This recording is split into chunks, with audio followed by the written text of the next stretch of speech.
One modern nuclear-powered attack submarine, sleek, silent, armed with torpedoes and cruise missiles, is suddenly dropped into the year 1588. Waiting for it is one of history's most famous fleets, the Spanish Armada.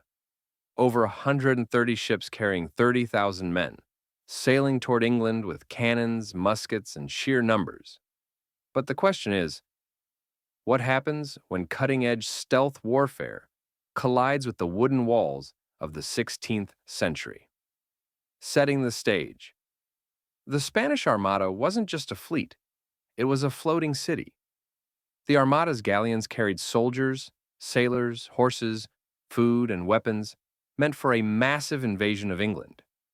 Their weapons, cannons firing solid iron shot, arquebuses, and boarding tactics. At sea, they fought in close range, blasting enemy ships with broadsides before sending men across to finish the fight. Now, enter the modern submarine. Let's assume it's something like a U.S. Virginia-class nuclear submarine. It has torpedoes capable of sinking a warship in seconds, missiles that can strike from hundreds of miles away, and sonar systems that can detect enemies without being seen. The Spaniards, on the other hand, don't even know submarines exist. They'd be facing an enemy they literally cannot see or understand. Round 1, First Contact.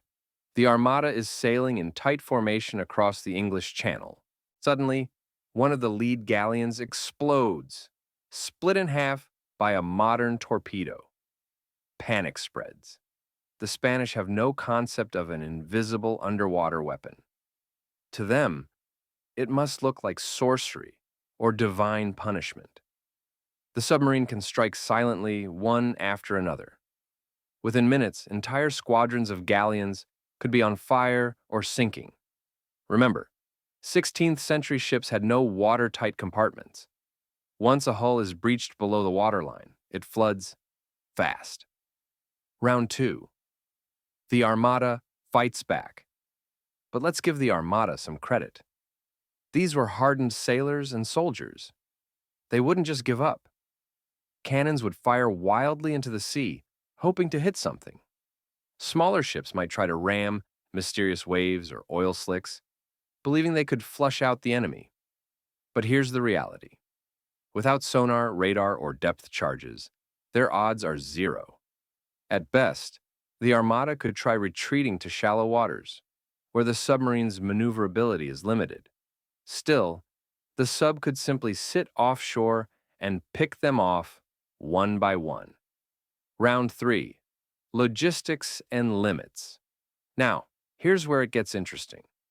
Modern subs are devastating, but they aren't invincible. A Virginia-class sub carries around 65 torpedoes and missiles in total. That sounds like a lot, but the Armada has over 130 ships. Even if every torpedo scores a kill, there's simply not enough ammo to wipe them all out. Once the torpedoes are gone, the sub can't just surface and fight. Sure, it has a deck gun, but against hundreds of cannons and musket fire, surfacing would be suicide. The sub would then have to retreat, reload, or find another strategy.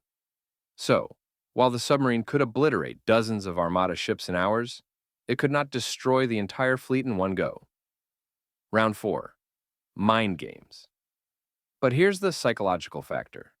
Even if the submarine only sank 20-30 ships, the morale damage would be catastrophic. Imagine being a 16th century sailor, watching ships vanish in explosions with no enemy in sight. Rumors would spread that God had cursed the Armada. Commanders would lose control. Mutiny, desertion, and disorganization would follow. England wouldn't even need to fight. The Armada might collapse under its own fear. In fact, in real history, the Armada already struggled with storms, hunger, and poor coordination. Add a ghostly superweapon to the mix, and their mission is doomed. Round 5. The big what if. Let's push the scenario further. Suppose the submarine uses its cruise missiles. One missile could flatten an entire port city, like Lisbon or Seville. For the 1500s, that level of destruction would look like the wrath of heaven. The Spanish war effort would be shattered instantly. On the other hand, The sub eventually runs out of ammo. Unlike modern warfare where supplies are replenished, here it's stranded in the 16th century. No resupply, no repairs. Once its weapons are gone, it's just a giant metal fish.